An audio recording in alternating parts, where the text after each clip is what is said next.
नमस्कार। आज हम लोग पढ़ेंगे चंद्रदेव से मेरी बातें। राजेंद्र बाला घोष की कहानी चंद्रदेव से मेरी बातें। इस कहानी में चंद्रदेव के माध्यम से लॉर्ड कर्जन पर तीखा व्यंग्य किया है। लॉर्ड कर्जन भारत के वायसराय थे। उन्होंने ही वर्ष 1905 में विभाजन का बीज बोया था। 1905 में बंगाल का विभाजन हो गया। भारत की जनता उन्हें नापसंद करती थी, फिर भी अपने पद पर बने रहते थे। इसी बात को लेखिका चंद्रदेव से कहती हैं कि आप इतने समय तक एक ही पद पर बने रहते हैं, आपके डिपार्टमेंट में ट्रांसफ़र नहीं होता है क्या? जो एक व्यंग्यात्मक शैली में है। चंद्रदेव से मेरी बातें। बंग महिला राजेंद्र बाला घोष। भगवान चंद्रदेव, आपके कमलवत कोमल चरणों में इस दासी का अनेक बार प्रणाम। आज मैं आपसे 2-4 बातें करने की इच्छा रखती हूँ। देखो, सुनी अनसुनी सी मत कर जाना, अपने बड़प्पन को ध्यान देना। अच्छा कहती हूँ, सुनो। मैं सुनती हूँ आप इस आकाश मंडल में चिरकाल से वास करते हैं। क्या यह बात सत्य है? यदि सत्य है तो मैं अनुमान करती हूँ कि इस सृष्टि के साथ ही साथ अवश्य आपकी भी सृष्टि हुई होगी।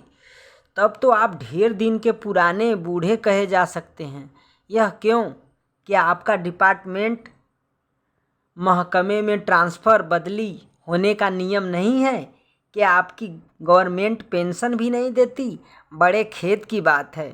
यदि आप हमारी न्यायशीलता गवर्नमेंट के किसी विभाग में सर्विस नौकरी करते होते तो अब तक आपकी बहुत कुछ पदोन्नति हो गई होती और ऐसी पोस्ट पर रहकर भारत के कितने ही सुरम्य नगर, पर्वत, जंगल और झाड़ियों में भ्रमण करते। अंत में एक वृद्ध अवस्था में पेंशन प्राप्त कर काशी जैसे पुनीत और शांति धाम में बैठकर हरि नाम स्मरण करके अपना परलोक बनाते। यह हमारी बड़ी भारी भूल हुई। भगवान चंद्रदेव, क्षमा कीजिए। आप तो अमर हैं, आपको मृत्यु कहाँ, तब परलोक बनाना कैसा? ओहो, देवता भी अपनी जाति के कैसे पक्षपाती होते हैं। देखो न, चंद्रदेव को अमृत देकर उन्होंने अमर कर दिया। तब यदि मनुष्य होकर अंग्रेज अपने जाति वालों का पक्षपात करे तो आश्चर्य ही क्या है। अच्छा, यदि आपको अंग्रेज जाति की सेवा करना स्वीकार हो तो एक एप्लीकेशन हमारे आधुनिक भारत प्रभु लॉर्ड कर्जन के पास भेज देवे। आशा है कि आपको आदरपूर्वक अवश्य आह्वान करेंगे, क्योंकि आप अधम भारतवासियों के भांति कृष्णांग तो हैं ही नहीं जो आपको अच्छी नौकरी देने में उनकी गौरांग जाति कुपित हो उठेगी। और फिर आप तो एक सुयोग्य कार्य कर परिश्रमी, बहुदर्शी, कार्यकुशल और सरल स्वभाव महात्मा हैं। मैं विश्वास करती हूँ कि जब लॉर्ड कर्जन हमारे भारत के अस्थायी भाग्य विधाता बनकर आवेंगे तब आपको किसी कमीशन का मेंबर नहीं तो किसी मिशन में भर्ती करके वे अवश्य ही भेज देंगे, क्योंकि उनको कमीशन और मिशन दोनों ही अत्यंत प्रिय है। आपके चंद्रलोक में जो रीति और नीति सृष्टि के आदि काल से प्रचलित थे वे ही सब अब भी हैं। यह यहाँ तो इतना परिवर्तन हो गया कि भूत और वर्तमान में आकाश पाताल का सा अंतर हो गया है।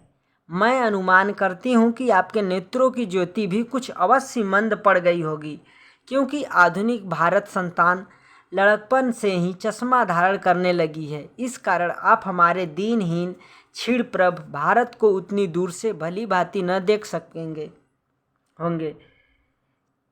एतएव आपके सादर कहती हूँ कि एक बार कृपा कर भारत को देख तो आ जाइए। यद्यपि इस बात को जानती हूँ कि आपको इतना अवकाश कहाँ, पर 8वें दिन नहीं तो महीने में एक दिन अर्थात अमावस्या को तो आपको हॉलीडे छुट्टी अवश्य ही रहती है। यदि आप उस दिन चाहें तो भारत भ्रमण कर जा सकते हैं। इस भ्रमण में आपको कितने ही नूतन दृश्य देखने को मिलेंगे जिसे सहसा देखकर आपकी बुद्धि जरूर चकरा जाएगी। यदि आपसे सारे हिंदुस्तान का भ्रमण शीघ्रता के कारण न हो सके तो केवल राजधानी कलकत्ता को देख लेना तो अवश्य ही उचित है। वहाँ के कल कारखानों को देखकर आपको यह अवश्य ही कहना पड़ेगा कि यहाँ के कारीगर तो विश्वकर्मा के भी लड़कदादा निकले। यही क्यों आपकी प्रिय सहयोगिनी दामिनो, जो मेघों पर आरोहण करके आनंद से अटखेलियाँ किया करती है, वह बेचारी भी यहाँ मनुष्य के हाथों का खिलौना हो रही है। भगवान निशानाथ, जिस समय आप अपनी निर्मल चंद्रिका को बटोर मेघमाला अथवा पर्वतों की ओर से सिंधु के गोद में जा सकते हैं, उस समय यही नीरदवासिनी विश्वमोहिनी सौदामिनी अपने उज्जवल मूर्ति से आलोक प्रदान कर रात को दिन बना देती है। आपके देवलोक में जितने देवता हैं उनके वाहन भी उतने हैं, किसी का गज, किसी के हंस, किसी का बैल, किसी की चूहा इत्यादि। पर यहाँ तो सारा बोझ आपकी चपला और अग्निदेव के माथे मढ़ा गया है। क्या ब्राह्मण, क्या क्षत्रिय, क्या वैश्य, क्या शूद्र, क्या चंडाल, सभी के रथों का वाहन वहीं हो रही है। हमारे श्वेतांग महाप्रभु गण को जहाँ पर कुछ कठिनाई का सामना आ पड़ा, झट उन्होंने इलेक्ट्रिसिटी बिजली को लापटका। बस कठिन से कठिन कार्य सहज में संपादन कर देते हैं।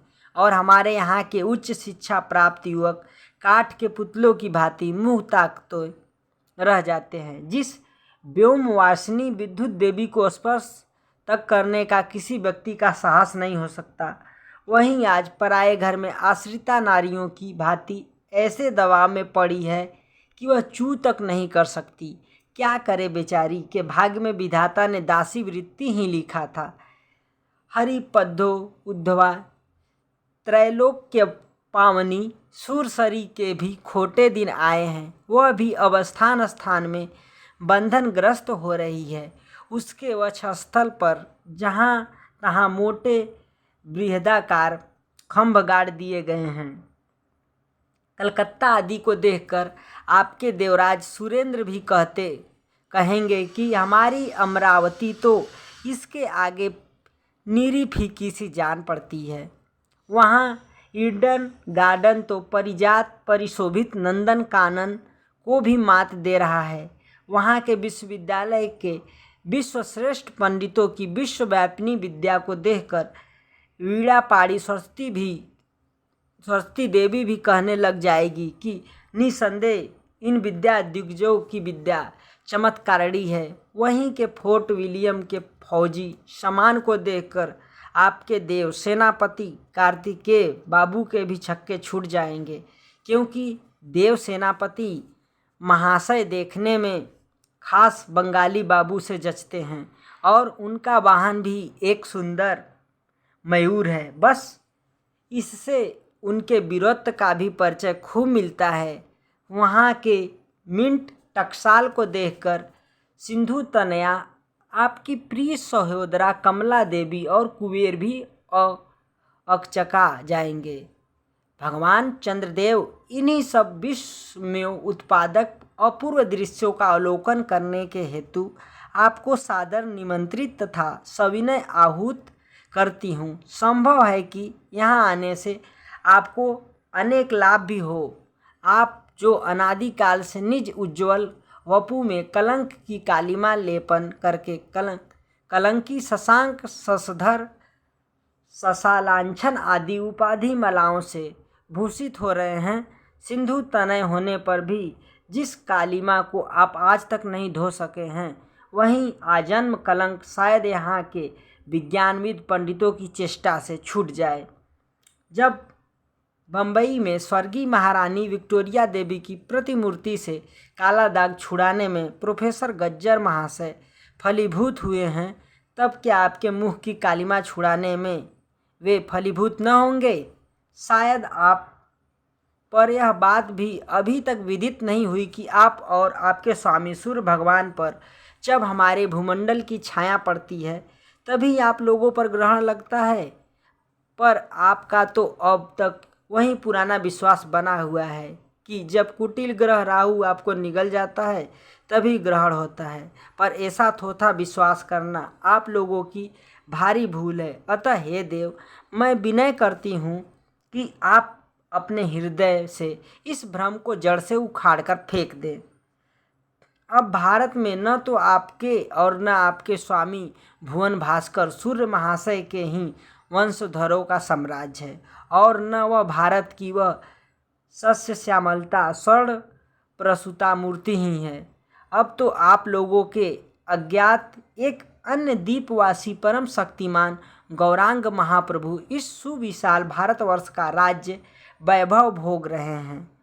अब तक मैंने जिन बातों का वर्णन आपके स्थूल रूप से किया वह सब इन्हीं विद्या विशारद गौरांग प्रभुओं के कृपा कटाक्ष का परिणाम है। यो तो यहाँ प्रतिवर्ष पदवी दान के समय कितने ही राज्य विहीन राजाओं की सृष्टि हुआ करती है, पर आपके वंशधारों में जो 2-4 राजा महाराजा नाम मात्र के हैं भी वे काठ के पुतलों की भांति हैं। जैसे उन्हें उनके रक्षक नचाते हैं वैसे ही नाचते हैं। वे इतनी जानकारी नहीं रखते कि उनके राज्य में क्या हो रहा है, उसकी प्रजा दुखी है या सुखी।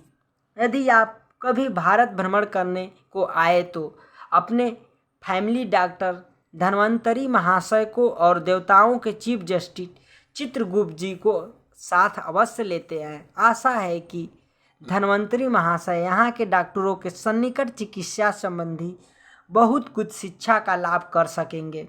यदि प्लेग महाराज ईश्वर न करे आपके चंद्रलोक या देवलोक में घुस पड़े तो वहाँ से उनको निकलना कुछ सहज बात न होगी। यहीं जब चिकित्सा शास्त्र के बड़े बड़े पारदर्शी उन पर विजय नहीं पा सकेंगे तब वहाँ आपके देवलोक में जड़ी बूटियों के प्रयोग से क्या होगा। यहाँ के इंडियन पिनल कोड की धाराओं को देखकर चित्रगुप्त जी महाराज अपने यहाँ के दंड विधि कानून को बहुत कुछ सुधार सकते हैं, और यदि बोझ न हो तो यहाँ से वे 2-4 टाइप राइटर भी खरीद ले जाएं। जब प्लेग महाराज के अपार अनुग्रह से उनके ऑफिस में कार्य की अधिकता होवे तब उससे उनकी राइटर्स बिल्डिंग के राइटर्स के काम में बहुत ही सुविधा और सहायक पहुँचेगी। वे लोग 2 दिन का काम 2 घंटे में कर डालेंगे। अच्छा, अब मैं आपसे विदा होती हूँ। मैंने तो आपसे इतनी बातें कही, पर खेद है आपने उनके अनुकूल या प्रतिकूल एक बात का भी उत्तर न दिया। परंतु आपके इस मौनालंबन को मैं स्वीकार का सूचक समझती हूँ। अच्छा, तो मेरी प्रार्थना को कबूल करके एक दफ़ा यहाँ आइएगा ज़रूर। इसी के साथ कहानी का अंत होता है। धन्यवाद।